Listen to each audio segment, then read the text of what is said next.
Hello and welcome to the Triumphant Birth Podcast. You guys, today we have Kristine Lauria. Are you kidding me? Kristine Lauria is an international treasure and an absolute legend in the birth world. As a midwife for 36 years, she's attended over 5,000 births in at least 25 countries, including hundreds of vaginal breeches and twins. Kristine uses most of her time working with MSF, which is Doctors Without Borders. And by the way, if you hear heavy breathing into the microphone, that's not me. That's my 6-month-old twin daughter. So we're keeping it real here. She also teaches for Breech Without Borders, a nonprofit organization dedicated to breech education, training, and advocacy. I am also still so beside myself that Kristine attended the birth of my twins. So my own personal birth. I got to see her, I would say in action, but really what she does best is hold space and notice what's normal. So that is a topic that we will definitely cover in a future episode. In this episode, we will explore her origin story and what inspired her to be a midwife in the first place, how her mother's birth impacted her. We'll talk about the challenges of supporting vaginal birth in low resource settings in her work with MSF, Doctors Without Borders. We'll talk about the problem with the perception of obstetrical risk in the United States. We're going to talk about such a powerful story, which is building rapport through postpartum psychosis and a language barrier in Sierra Leone. And she says this is one of her biggest triumphs in the field. We're going to talk about staying grounded and present in challenging situations and then maintaining nervous system resilience throughout. We're also, you guys, I'm really excited about this. We're going to talk about her own birth story. So birthing her own son while she was in Guatemala running a birth center. We're going to talk about her biggest fear, living life to the fullest, and honoring the preciousness of life. You can find Kristine on Instagram at globalmidwife64. Her blog is midwifewithoutboundaries.wordpress.com. And if you'd like to get in touch with her about a Breech Without Borders training, you can find that at breechwithoutborders.org. I hope you enjoy this episode.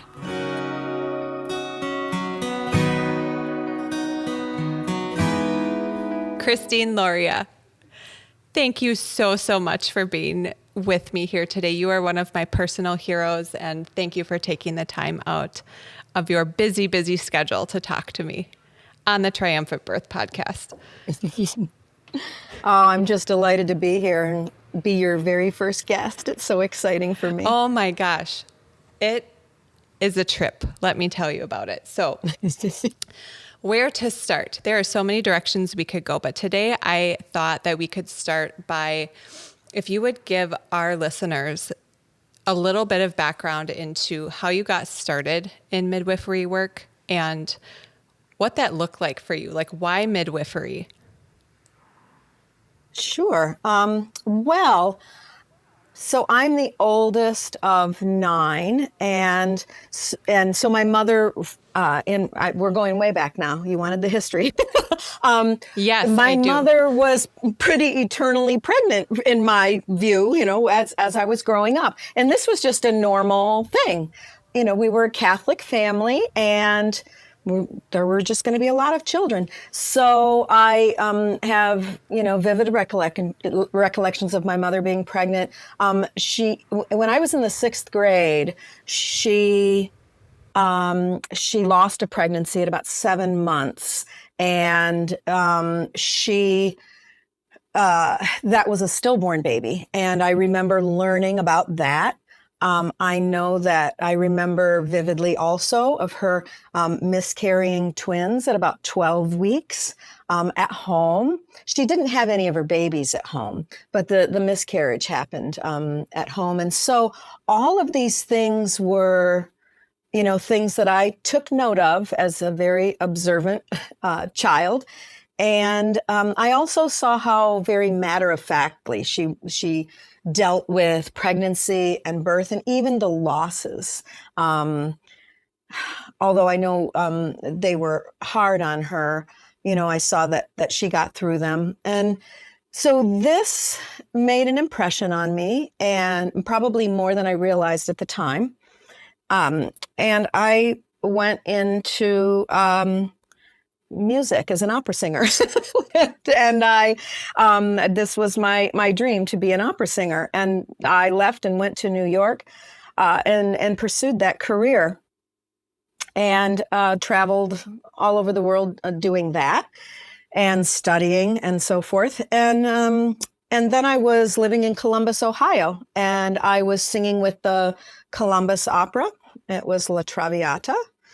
And one morning I was watching one of those morning shows. It was either Good Morning America or the Today Show or something. And I saw an interview with an author who had helped Oni Lee Logan pen her autobiography. Oni Lee Logan was a traditional midwife in the very rural South. She was one of the very last Black Southern midwives down there. She was much older. And this biographer helped her write this book, and it was called Mother Wit. It's still out there. And I remember watching, just riveted by this story. And I clearly remember thinking, that's right. That's what I wanted to do. I wanted to be a midwife. And so I literally got out the yellow pages. That's how long ago this was. And looked up for midwives, nothing. And then I thought, well, what about like women's resource centers, things like that. And I found one, and they said, oh yeah, I think there's a midwife. This is her name. And I got the name of a local midwife. She was a CNM that had previously been a home birth midwife. And I called her and I said, I want to apprentice with you. And she's like, oh, okay. She wasn't very impressed. And but she said, okay, well, when I have a prenatal, I'll call you. And she didn't call me. And so then the next week I called her. I'm like, I still want to, come to prenatals. I still want to, explore this option. I still want to apprentice. Okay. I took 3 calls, and finally she's just like, this woman's not going to leave me alone. And so she finally invited me, and I loved it. I absolutely loved it. And through her, a couple months later, I met another midwife who worked in the Amish community. She was non-Amish, but we were at a meeting, and she said, I'm doing about 18 to 20 births, to sometimes 25 a month. I really need help. Does anybody want to help me? My hand shot up so fast. And I started attending births with this midwife in the Amish community. So I was doing like 10, 12, 15 births a month in my apprenticeship. I was young. I was unmarried, no children. So I could drive all over the place and do all these things. I attended breeches. I attended twins. It's just the Amish do everything at home. And this was, 36 years ago now. So I got a lot of experience in a very short amount of time. The 4th birth I ever attended was a cord prolapse. And it was the most exciting thing I had ever been through. And I'm like, oh, this is for me. You're going to go one of 2 ways when you experience something like that. It's either going to be like, oh my gosh, this is horrible. Birth is scary. Bad things can happen. I don't want to do this. Or the opposite, which is, what an incredible adrenaline rush. And this baby, like, we got it to the hospital in the ambulance. The surgeon got the baby out. Everything was good. And, I watched the midwife handle this situation so incredibly well. And I'm like, that's what I want to do. I want to be able to do that. And so that was it. That's pretty much how I got into midwifery. It's still the abbreviated version. I just love hearing how midwifery really seemed to choose you instead of you choosing midwifery. And seeing your mother experience losses and handle birth so matter-of-factly had to have an effect on you and your career. Can you talk more about how witnessing her experiences and how she handled them influenced you as a midwife?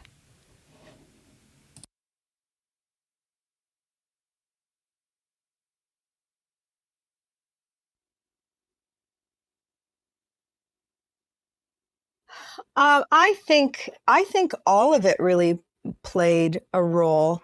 I really credit my mother with just being that without intending to, just kind of modeling um, pregnancy and birth for me. I never got to see her give birth, but it was still very matter of fact. She never made it sound horrible or traumatizing. And when she would tell our birth stories, they were always, you know, fun, interesting. It's from her perspective, it was like, oh, and then this happened.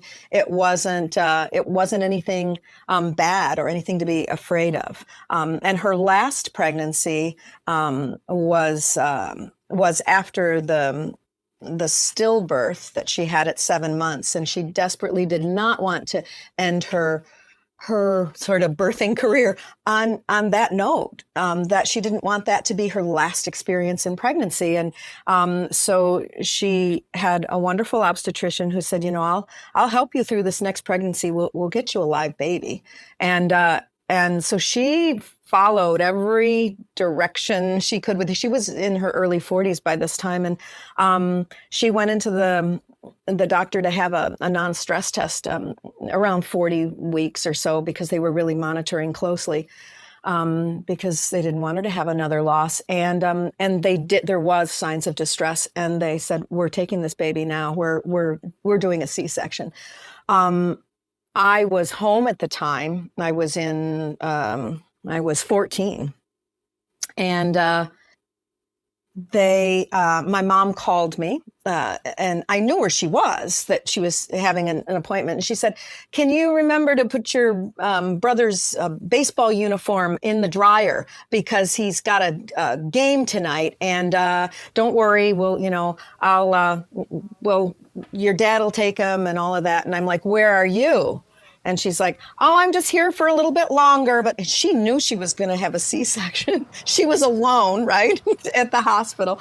And I'm like, "Oh, she's having the baby." I didn't know she was having a C-section, but I thought, "Oh, she's having the baby and she's not telling me," because she was like that. She was very secretive. And so I hung up the phone. I called my dad. I'm like, "Dad, Mom's having the baby." And of course, he got to the hospital. She was so annoyed with me, because for whatever reason, she just wanted to do this on her own. I don't know why. I'm a lot like her. I guess I do know why. So, but anyway, she told that story up until months before she died. Like, "And then you went and called your dad." I'm like, well, anyway, but I knew her, but she had that baby, and that baby's named after the obstetrician. My brother, he's in his late 40s now. So,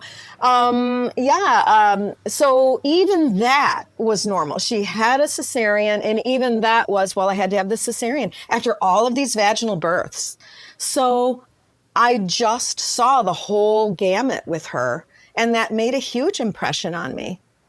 So, I think that, with the twins, and I think really my apprenticeship, seeing twins born at home, seeing breeches, it was normal physiological birth. Sometimes there's two, sometimes they come out feet first or butt first. Okay, you need to know what to do, but this is all within the range of normal birth. And so that's traditional midwifery. This is how we view birth. And that resilience has to come in handy in your work with MSF, or Doctors Without Borders, overseas, because attending birth there looks, I understand, drastically different than attending birth here in the United States. I would love to hear about your setup in these places like Afghanistan, Sierra Leone, South Sudan, and also what that looks like with often what I understand is really reduced resources. Yeah, so I work for MSF, Doctors Without Borders, and I get sent to, as you said, very low resource settings, refugee camps. Some of these are projects in war conflict zones or disasters.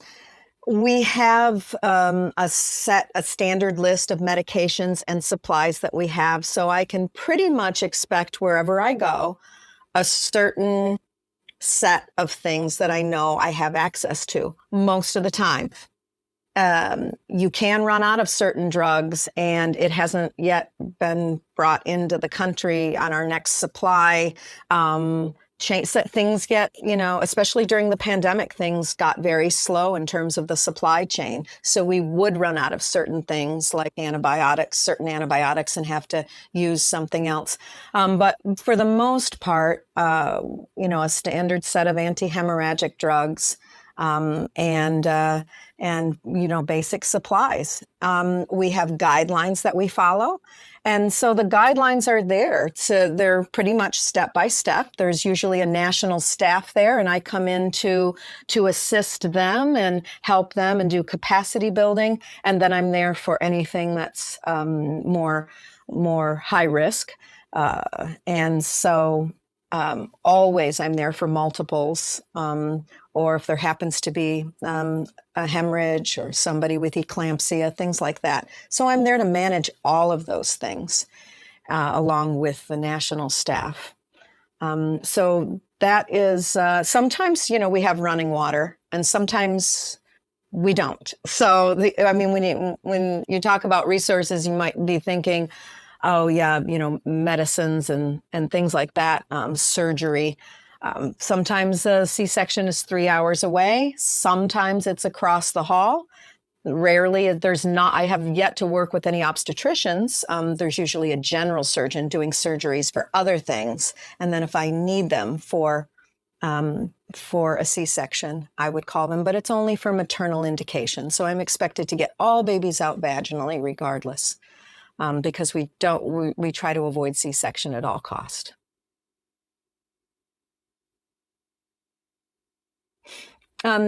So here in the U.S., when I'm not practicing anymore here, except occasionally I attend births like yours, but I don't have my own practice. But when I was, it was about 3%, and that included doing twins and breeches, and lots of first-time moms.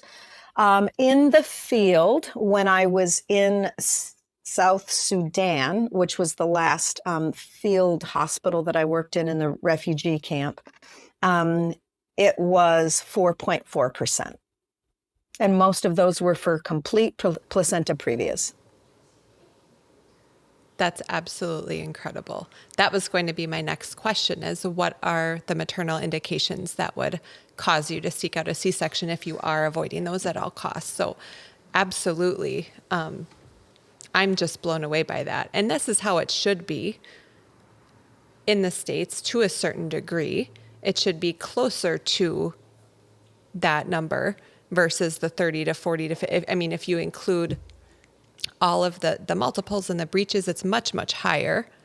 Can you talk a little bit about why breeches and twins obviously you have a lot of experience with breeches and twins. To me, it feels like there's just a lot of drama in the United States around breeches and twins, even though it's not necessarily backed up by the evidence in terms of needing to do all these inductions, needing to do C-sections for this. Can you talk a little bit about the attitude of the obstetricians that you've come across in the United States and maybe their training as well? Yeah. So, obstetricians, as we know, they're medical professionals. And so they're going to come from a more medical model when it comes to birth. And unlike in some other countries, like in some Scandinavian countries, and even in places like New Zealand, where in New Zealand, everybody that walks through the door pregnant gets assigned a midwife. Every single solitary person, regardless of whatever their risk factors are, even if at the outset we know this person's having a cesarean because for whatever reason, we know that they're going to. they all get midwives. They're all cared for by midwives.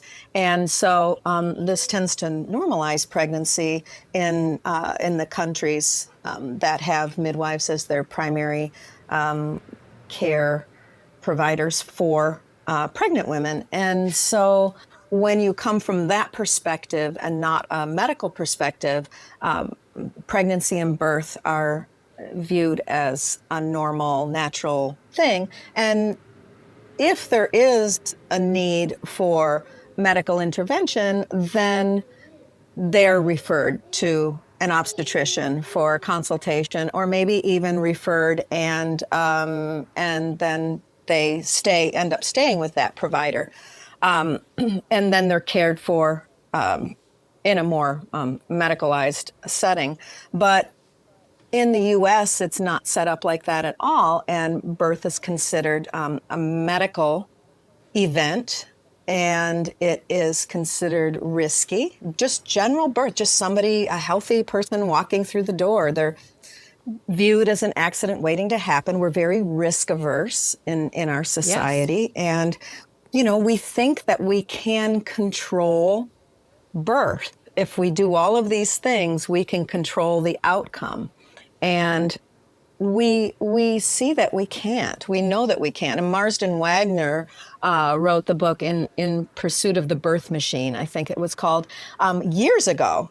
And it's still very timely today. Like we can hook somebody up to these machines, and we can make sure then that the cerebral palsy rate is going to go down. And no, the cerebral palsy rate has not gone down since we've done this monitoring, and everybody knows it. Every single physician knows it, every midwife knows it, and yet they're still hooking everybody up to the fetal monitor in hopes of preventing cerebral palsy and or fetal distress leading to damage or demise. And all it's done is increase the cesarean section rate to well over 30% now, and higher in some areas. So we're not making birth better or safer. And we haven't learned that it's a normal physiological process. And the more that we intervene, the more we're likely to cause the issues we're actually trying to prevent. Midwives at home know this, and this is why we don't generally tend to intervene.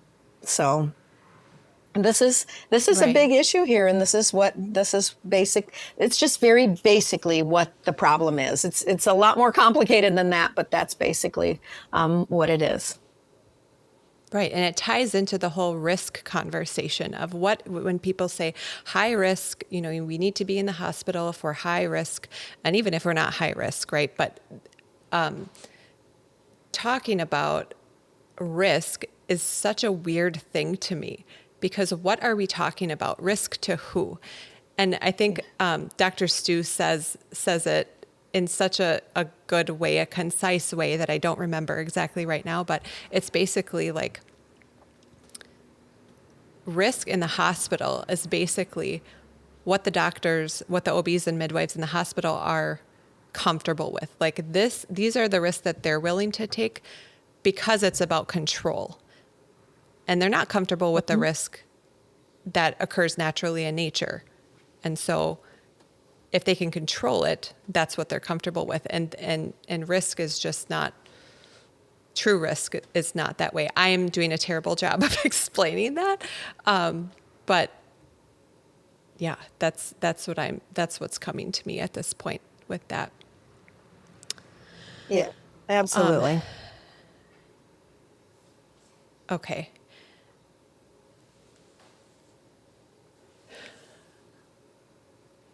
There are so many different directions I want to go with this. I'm trying to decide which way we want to go now. Let's talk about, so you were talking about your work in other countries, and I was reading one of the articles that you wrote on Midwifery Today about how it's not only birth work that you do, but it's maternal health all the way around. And I was reading an article about how you were helping a woman who you had a hike to get there. You had to travel quite a way to be able to help her with some postpartum mood disorders and some diagnosis and all of that. Mhm. And talking with her, I'm just trying to jog your memory on what that one was. So I was reading about how you went to her family, to her home, and she was Mhm. actually like chained to something Mhm. Yeah.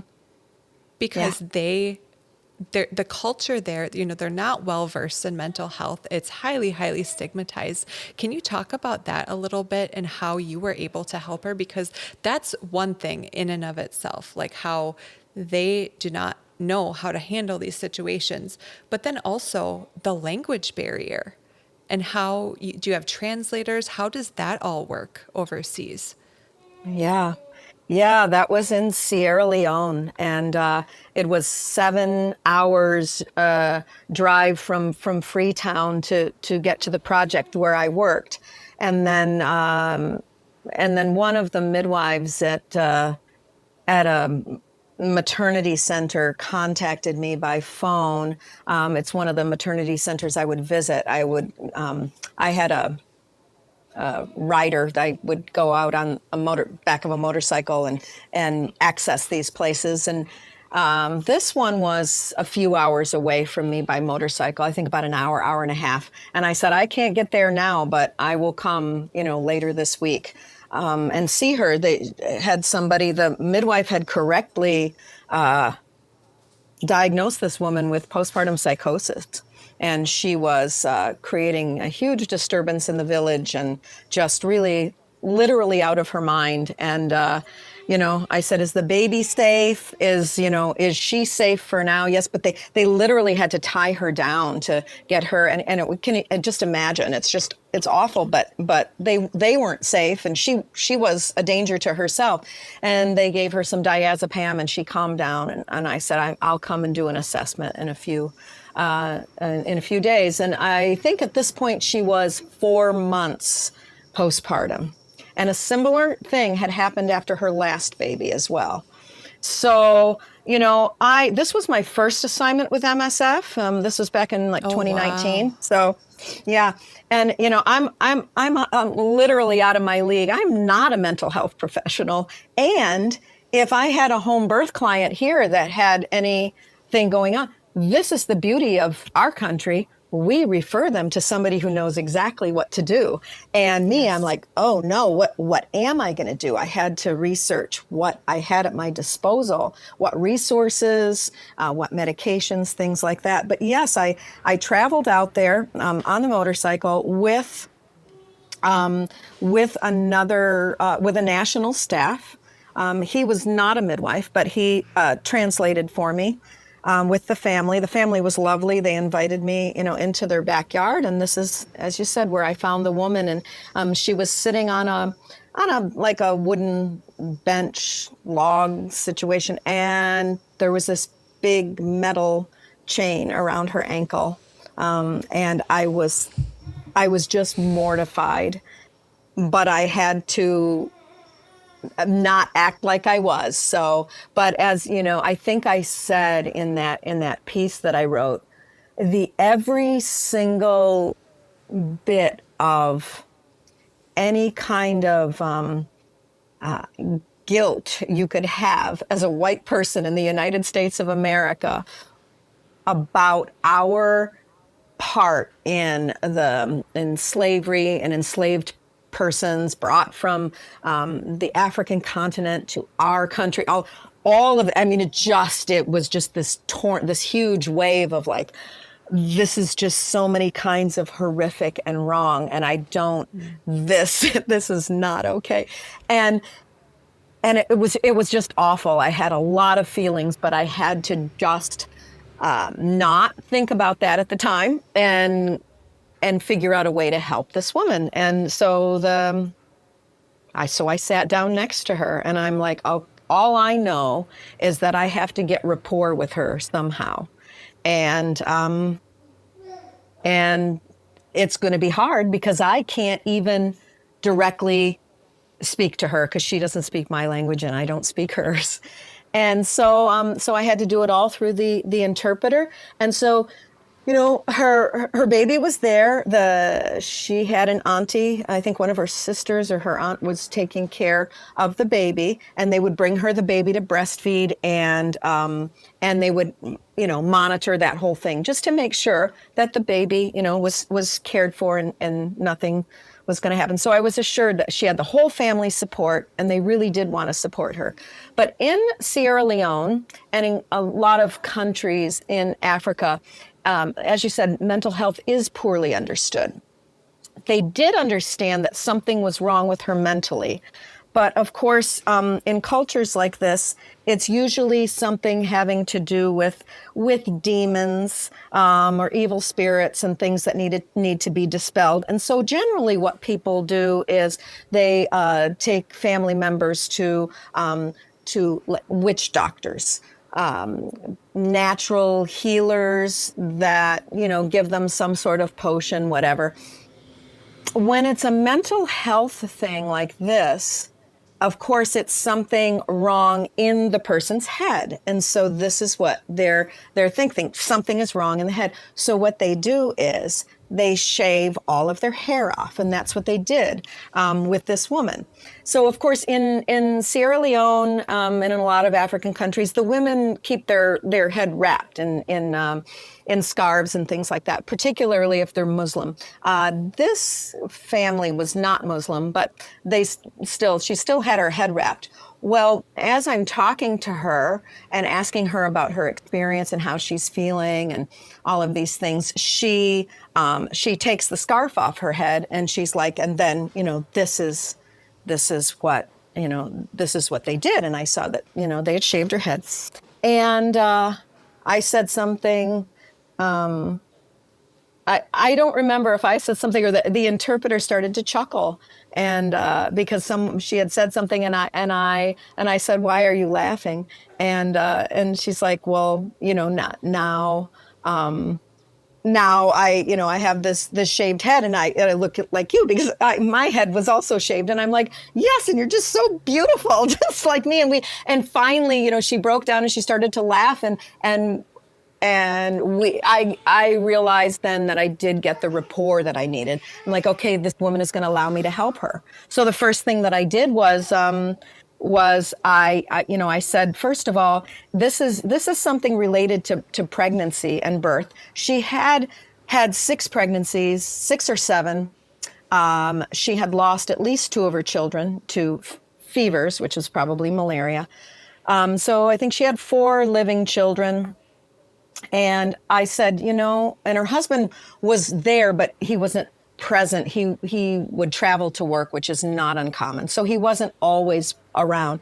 And I said, what I would recommend to you, and this was with her family, they're her parents and so forth, is that you take some sort of contraception, because we want to prevent this from happening again. Do you want more children? Because if you do, I will tell you right now, you're at risk for postpartum hemorrhage, because now you're getting into having your 7th baby, your 8th baby. So your chances of hemorrhage are greater. And then, that increases, of course, your risk of death, because here we are in the middle of nowhere. And so then, you could be leaving all these children behind. If you feel like you maybe don't want more children, we can get you some contraception. It's also going to help you not go through this again. And she readily agreed. Her family agreed.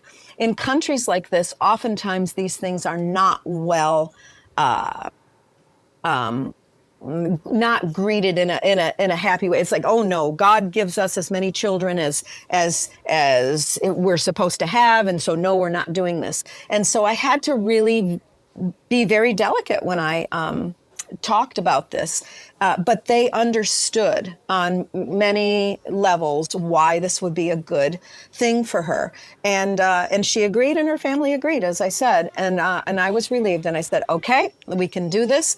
And then I talked about medications. I said, there's a medication, it's haloperidol actually, and I said it can help with some of these symptoms, and it can help you to feel better, You don't have to be chained up. You don't have to worry about scaring people in the village or your family.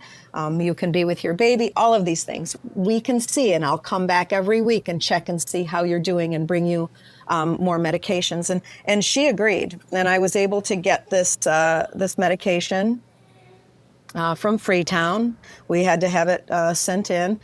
And she started taking it, and she improved drastically. And there's a picture of me going to visit her, to check on her, and her greeting me. And you can see we're looking in each other's eyes. It's one of my most favorite pictures in the whole wide world, because she was just, the gratitude in her eyes was just incredible. And I have never felt so happy to be able to help someone as I could, this woman. And it had nothing to do really with birth or midwifery at all. And I was way out of my league in terms of, like, I was very dubious about being able to actually help her.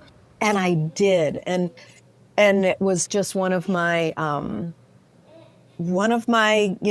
think greatest triumphs out in the field, actually. And I think about her often, and I'm so happy. I have a picture of her walking away from me with her baby on her back, and her holding her little daughter's hand, and then balancing also something on her head. I think it's vegetables or whatever. And she was walking away, going up, because every time I came to that village, I would seek her out. And I took this picture of her walking away. It's just so beautiful. And that's how I like to think of her, like she's just back to her life. And she was happy. And I'm very grateful that the family was receptive to the contraception, to the psychotropic medication, because it's not always that way. Sometimes our way is seen as sort of the witch doctor-y way rather than their way. So it was really a good story all around. Thank you for asking about it, because people always want to hear about the babies and the birth, and that's not all what I do when I'm in the field sometimes. So Right. What an absolute blessing you are. Just, I'm teary right now. It's hard for me to talk. Me too. That story gets me every time. Yeah. Your heart is so huge, and being there in any way, it's being with women, whether they're birthing or whatever they're going through, that Yeah. I've seen is at the heart of traditional midwifery, but also all the work that you're doing. And it has drawn me to you. I am so lucky that I was able to meet you. I mean, what a providential situation that, and we'll get into, and we'll talk about my experience also, but just in general, I mean, your presence and your willingness to be there for these women, whew, it changes their lives. That woman's life is changed forever because you were there with her. You specifically, without your mental health training, all of that. It's so inspiring, and I hope that it is inspiring for our listeners as well. Yeah. Thank you. After experiences like that, and I'm sure, do you have any other experiences that are similar? I know that one is really profound, and you said it was your first experience out in the field. Are there any other stories that really shaped the way that you view your work, or anything else that you would like to share about your field work? Well, I mean, there are so many. Um, I, I have to say that, the things that have the biggest impression on me oftentimes don't have to do with birth specifically, but some of them, some of them certainly do. And I one of my oh, it's hard to say, not really a favorite story, but one story that I think about oftentimes as a young woman. She was, I think, about 17, and this was in South Sudan. And she came in preterm labor. I think she was about 22 weeks, 22 or 23 weeks. And of course, a baby's not viable in those conditions. And the first thing we do is we listen to the heartbeat, and it was very strong. So she was not in preterm labor because there was a demise. And so then we do the regular, just basic screening, a malaria test and a urine dipstick. And of course, she had a UTI and she had malaria both. And these are, it's a deadly combination at about this gestation. I've seen it multiple times now. But this woman, it was her first pregnancy, and 17 sounds young to us. And it is, even in the field, but it is not unusual for women in countries such as these to be married at 16 or 17 or 18. And so, or even some of them are unmarried and have even unwanted pregnancies, but they're having their babies.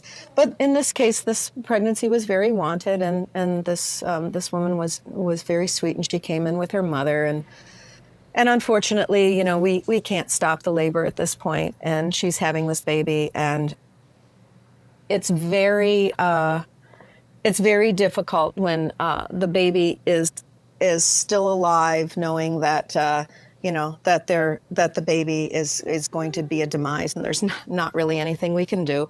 And she labored and gave birth to her baby. She understood that the baby wouldn't survive. I made sure that the staff knew that, to tell her that, and that the baby may survive the birth, but it's still not going to survive. And they told her. And the baby was Breech. It just came out feet first, all quite easily, and unbelievably tiny. And of course, the eyes were not even open yet. They're not open at that gestation. And we wrapped the baby up and gave it to her and brought her back to postpartum. And the baby was surviving longer than I thought that it would. And she was holding her baby just like the other women in postpartum, and talking to her baby and looking at her baby and smiling at her baby, and very, happy about her baby, right? And I reiterated to the staff, she understands that the baby is going to pass, right? Like I just needed her to not have hope, which sounds just terrible, but there Right. wasn't any. Like at that gestation, there wasn't any, and we were of course being very kind to her, but just spend time with your baby. The baby will not survive in spite of what you're seeing here. And an hour later, 2 hours later, and I'm like, oh my gosh. And I would kind of pass by her bed and look at her and just look in at the baby, and she's lying down next to her baby. And the baby is, still alive after a few hours.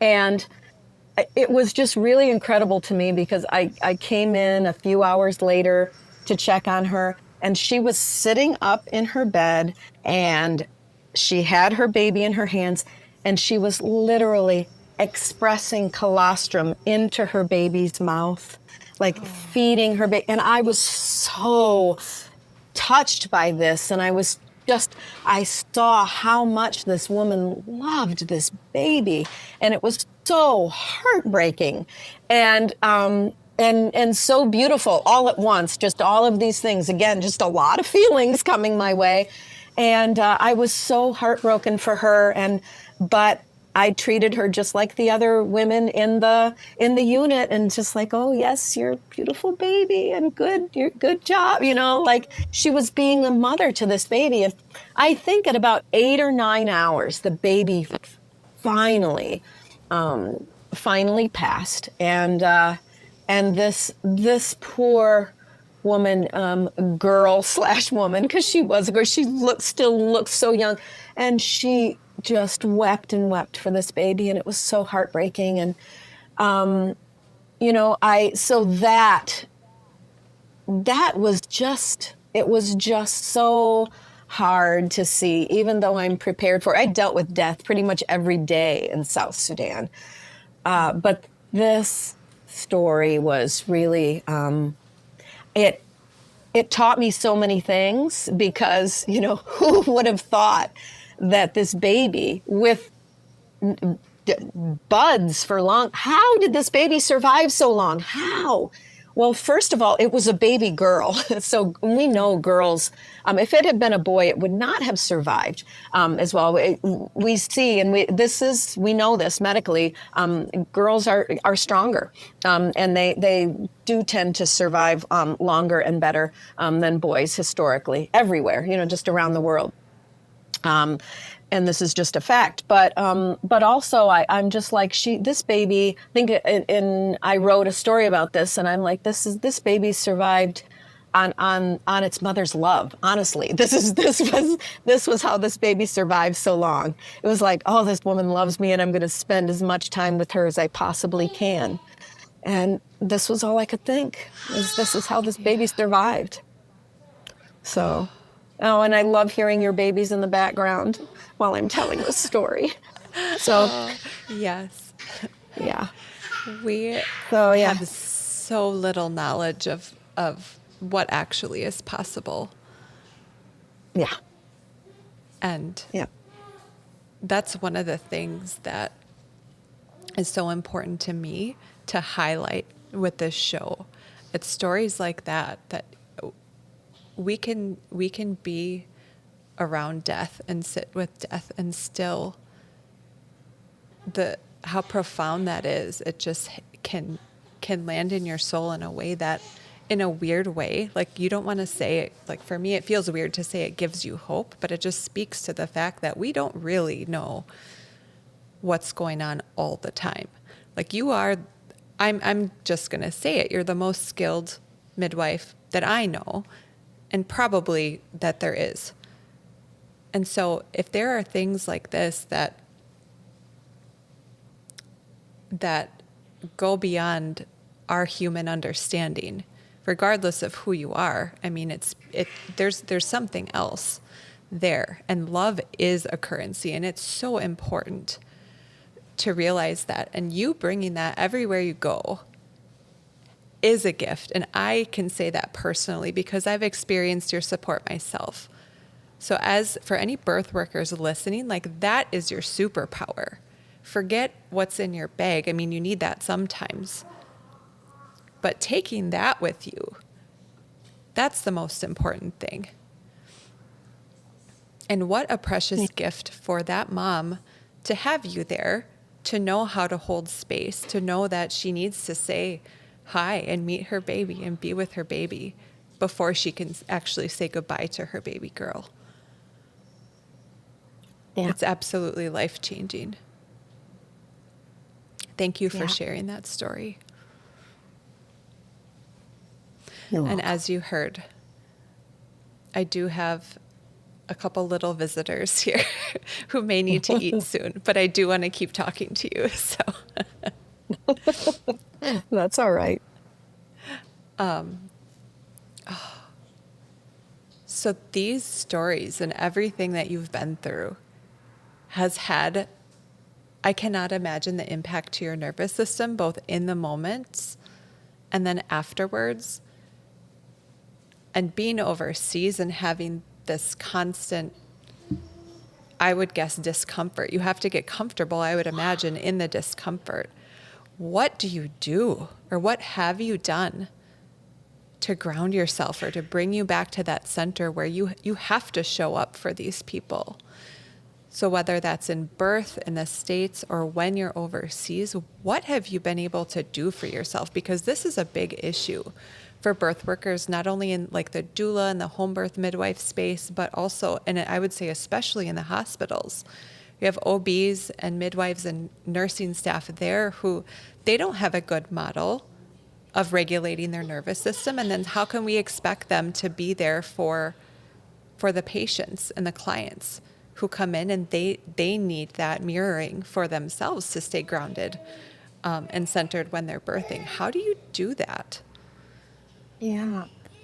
Yeah, it's interesting because I've really um, had to learn as I went along. And I think part of it comes with, knowing myself and knowing how I will react in any given situation for the most part. At this point, I know.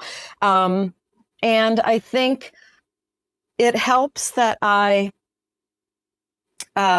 I understand that, my job, it's a very unique job, attending births, and in one respect, yeah, you might be called on to use skills, but also you might not, and it might just be holding space, and it's a very sacred uh, thing. I think it's a very sacred job that we have. And so it's unique if we're talking about in the medical field, because as I said, in hospitals, we turn birth into a medical event, but it really isn't. And so we have to understand what our role is. And while it is a very sacred thing, I think, we have to understand that we have to take our ego out of it. We're there to do a job. And if we make it always about us and take credit for the birth outcome, whether it's good or not, it's going to have a detrimental effect on us. And I think this is also why, I think physicians want and hospital staff want to try to control birth because they think they're responsible for the outcome. Because largely the people that are coming to them also think, oh, if I'm in the hospital, everything will be okay. I'll be okay and my baby will be okay. And this is just not true. This is absolutely not true. Nobody can guarantee an outcome in birth. We just cannot. Very unexpected things happen sometimes, regardless of who is there and what is being done. But I think that when we understand that we aren't responsible for the outcome, but we're responsible for the part we play and any interventions that we do, whether they're warranted or especially if they're not, and that we have to just bring with us the best skills that we can and our best selves every time. This has helped me tremendously. And I know that I'm going to do the best that I can. I'm going to hopefully not make any mistakes, but we're human. We definitely are fallible. And if I decide to, not give a medication in a timely manner, if I think, oh, I think we're okay, we don't need to give this now. Oh, shoot, we should have given it now. Let's give it now.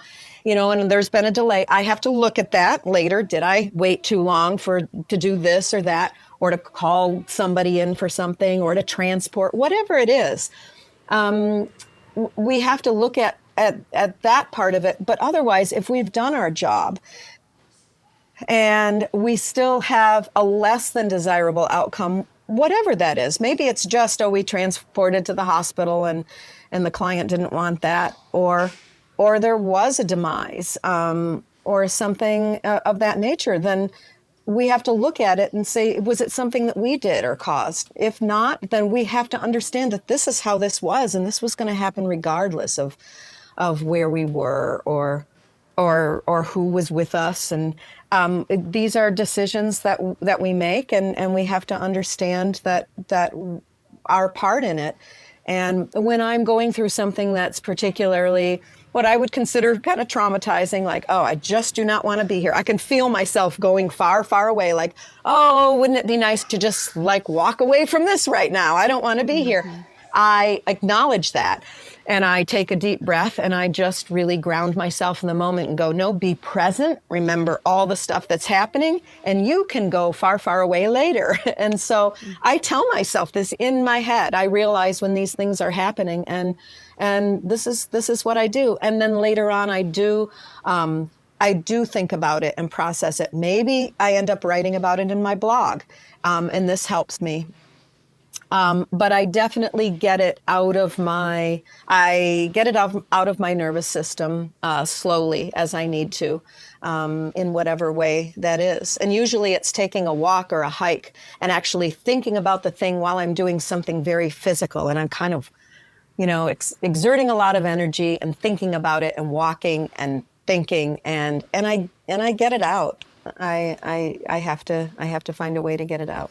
But that, and then still carry some of it with me. Because as you see, when I'm telling you these stories, I still have an emotional reaction to some of them, but it's not it's not a bad thing. It's just, I'm feeling it and it makes my heart feel full. Even the sad stories make my heart feel full because there's still a positive thing to them. And that's what I do. I look at how the situation might have been different had I not been there. And somebody might not have been treated as kindly or as well, or somebody might have died, or somebody might have died in a less humane manner. Whatever the situation is, I look at what my role was in the positive, and I carry that with me and go, okay, there was a difference there. I don't use it to feed my ego, but I use it to be at peace with whatever happened. Mm-hmm. So hopefully that makes sense. Oh my goodness. That is such a wisdom for all the birth workers here, and it applies to everything in life. And while you were talking about the physical side of it and needing to kind of move that energy through and get it out of your body, I was thinking, I wonder if that's why she climbed Mount Everest. That thought occurred to me as I was saying this. I'm like, oh yeah, Everest Base Camp. And it was the hardest thing I've ever had to do. And I was thinking about my 36-hour labor at the time. And I'm like, this is awful. This is just horrible. And I would like to run away right now. And I'm like, no. And I just kept doing it. Because I'm very obstinate. I'm very determined. But yeah, probably. It's probably how I was able to get to Everest Base Camp last year. Yeah. Oh. So your personal labor was 36 hours? Yeah. Yeah. And 24 of that was active labor, because I've had people go, yeah, but was it really? How much? The first 12 hours was contractions every 5 minutes that were, just like, would scrunch my brow. I was still working. I was at the birth center working, and then I went out to dinner, and it was pretty uncomfortable sitting there. And then coming home from dinner, it was uncomfortable if the car hit even a tiny little, bump. And then when I got home, active labor started, and it was active labor for 24 hours, and every contractions literally every 3 minutes for 24 hours. It was exhausting. I want to hear about this, because you're in the birth world all the time, and I want you to have a space to share your own birth story. Nobody ever asked me. Nobody ever asks yes. me. Yes, let's get into this. Okay, first, I'm going to grab my own baby. You get your baby. One of them. Squeaky wheel. I'm going to feed my baby while you talk about your birth. Okay.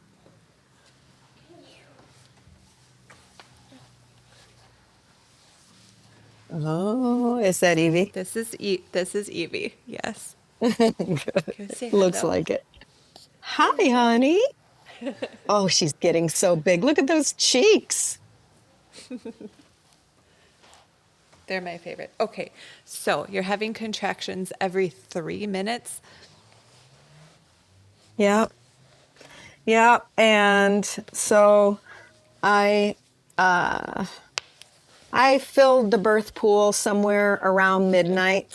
I'm like, this is getting to the point where I can't lie down, because I took my own advice, and I'm like, just sleep while you can, sleep while they're far enough apart. And so I was able to lie down, but I definitely was not able to sleep. And I remember, he became engaged when I went into labor, which is unusual as a primip, because usually they become engaged earlier, in prenatal. And I realized when he did become engaged, why he didn't do it earlier, because I just had such intense rectal pressure. And I really thought I needed to use the toilet, but not to push. I'm just like, oh, there's just a lot of pressure on my rectum.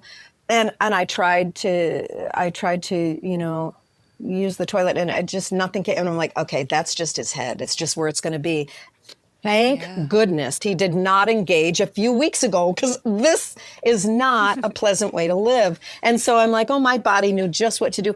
I'm short-waisted. I'm a small person. A lot of people think I'm tall, and then they meet me, and then they're like, oh, you're really short. I'm 5'1". And so, I don't have a long torso. And so he had nowhere else to go. So, his head was just down there. And so that was quite uncomfortable, and I got used to it. But then the contractions really started every 3 minutes, and I'm like, this is not a tenable situation. So I filled the birth pool. I was alone, so I did everything on my own. Oh. I had everything all set up. I have pictures. Everything's all lined up within, reaching distance. This is how long ago it was. I had a mixed tape, don't laugh, of my birth music. I made a tape of all these songs. My kids are going to laugh at me, so that's all good. So I had everything there, and I got my, cassette recorder with my mixtape on it. And I lit candles and, just had everything all set up, and it was quite lovely. I had a video camera on a tripod. I was self-sufficient.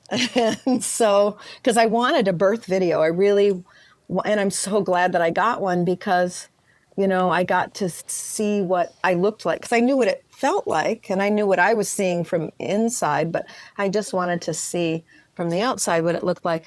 And I had my cordless phone there with my friend on speed dial. He's the obstetrician that I was in Guatemala, I should say. I was living in Guatemala, and I was I owned and ran a birth center and a water birth center. And so he was the backup for the birth center. So he also would come if I needed him, and or if I needed to transfer, it would have been to him.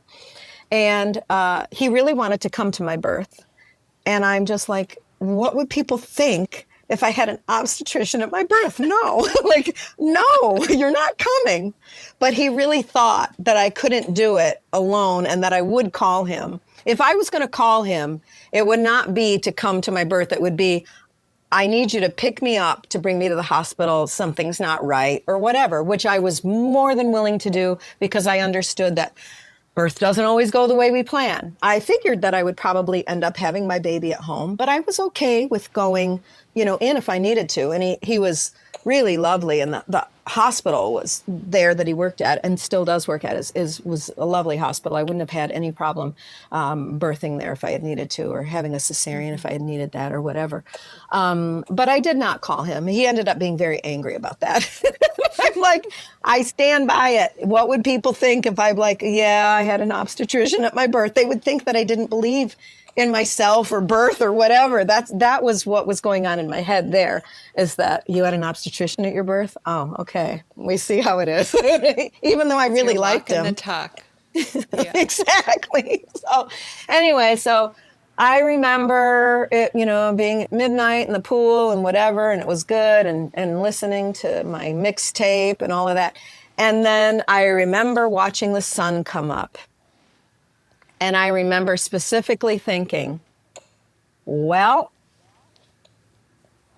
I'm going to be in labor all day, because there's no way I'm having the baby during the daylight. Like, I'm definitely a nocturnal person. This baby was not going to come in the day. I just knew in the core of my being. And I'm like, okay, well, you better suck it up, because it's going to be a long day. And because I wasn't going to feel safe birthing in the day. I just knew I wasn't. It was It was sunny. It was Guatemala. And so I got up, and I just did what I needed to do, and kind of got through it. My membranes released, I think, around 8 in the morning. And I thought, okay, here we go. And so again, then fortunately there's, 12-hour days in Guatemala. The sun rises and sets pretty consistently every 12 hours. So It was early evening, sun was going down. I'm like, okay, good. I can have my baby. And sure enough, yeah, around 11 o'clock straight up. We had just had oh, that was a good burp. I heard that. Those two of them, good. Um, don't upstage me, Evie, please. A few days, the day before I went into labor, we had a little, what happened? A Pacaya erupted, the volcano down there. There was a little eruption, volcanic eruption. And no big deal. And then so I'm like, as soon as the volcano erupted, I'm like, oh, the baby's going to come. Because what was happening 2 days later was that we were going into the first full lunar eclipse of the new millennium. It was the year 2000. We had just gotten into the year 2000, right? So this was 24 years ago. And in January. So I'm like, okay, this baby's coming because all of these weird things are happening, on the planet and where I am. And yeah, he did. He was born right at the cusp of that new moon and new full moon and full lunar eclipse, and Pacaya erupting, and 11 o'clock straight up. And yeah, in the water, I reached down but I was smiling. I have pictures of me reaching down, looking at his head, smiling. And it was incredible. It was just tremendous. I loved pushing, and I loved the feeling of pushing him out. I would do it again over and over and over again. Even after that, I would have, like the next day, I was like, I can't just do that again tomorrow. Like, that was incredible. I want to do that again, like a lot. I never did do it again, but I remember being sad that I couldn't just do it again because I thought it was the most incredible thing, pushing him out. It was the most incredible thing I had ever done. And I was just amazed. I loved it. I just loved it. It does change you. Birth changes you so much. And in that situation, I mean, that is just an incredible story.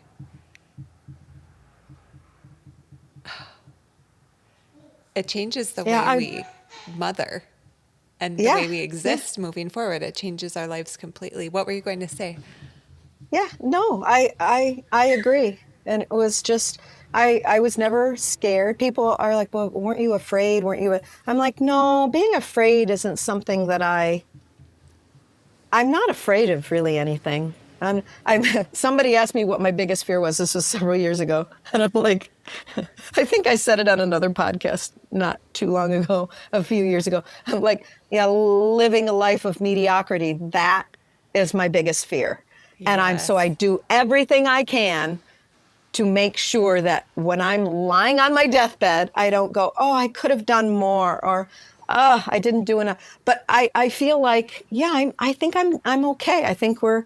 I don't think I have to worry about that anymore. But I don't fear anything. I can't go to places like Afghanistan and walk into the situations I walk into and have, like live from any kind of fear base. Yes.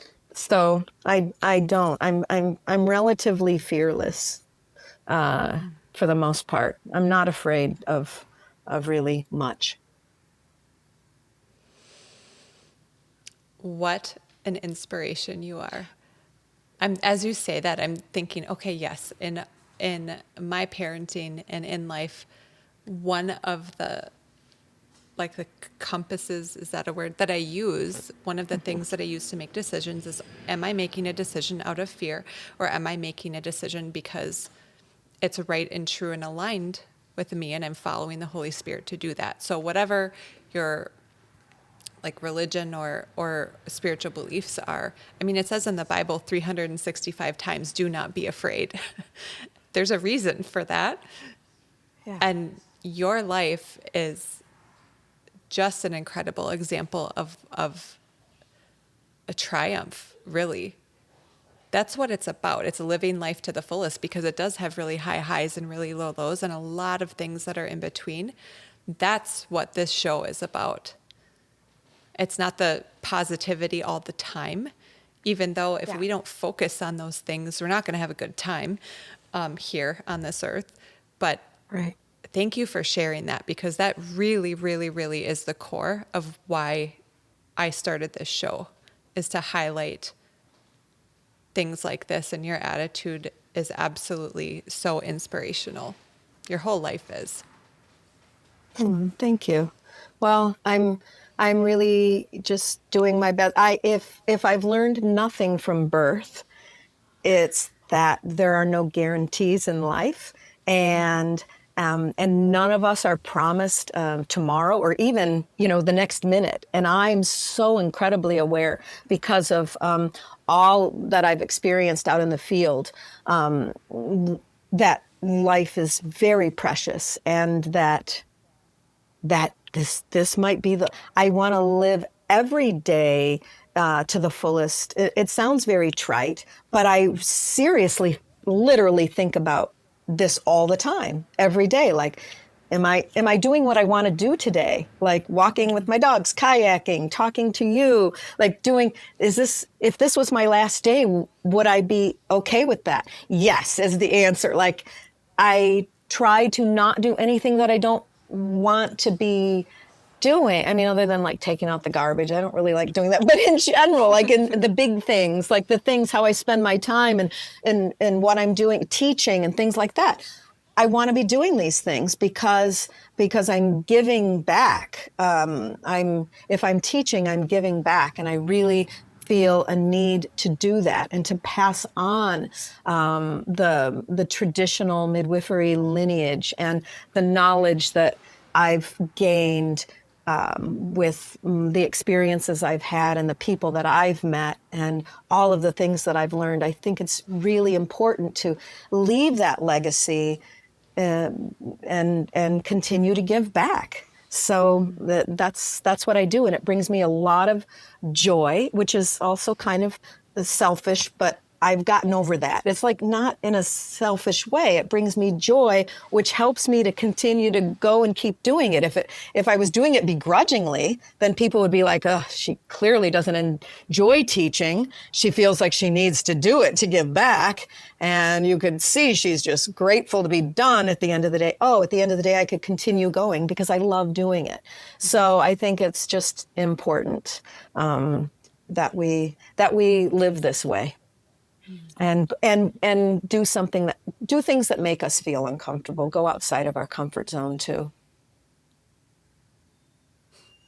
What a perfect guest to have on the first episode of the Triumphant Birth podcast.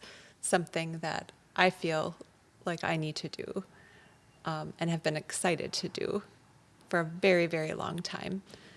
A, in order to give back, and B, to talk to amazing people like you and to get over the discomfort. That's something that you've inspired me to do. So I want to thank you for that, Kristine Lauria.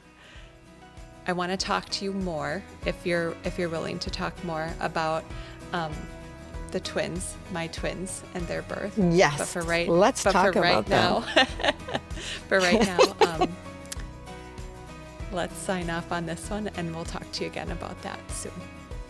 That sounds great. I would love to. Definitely Thank a you so two-parter. much. You're welcome. Love you. Love you too.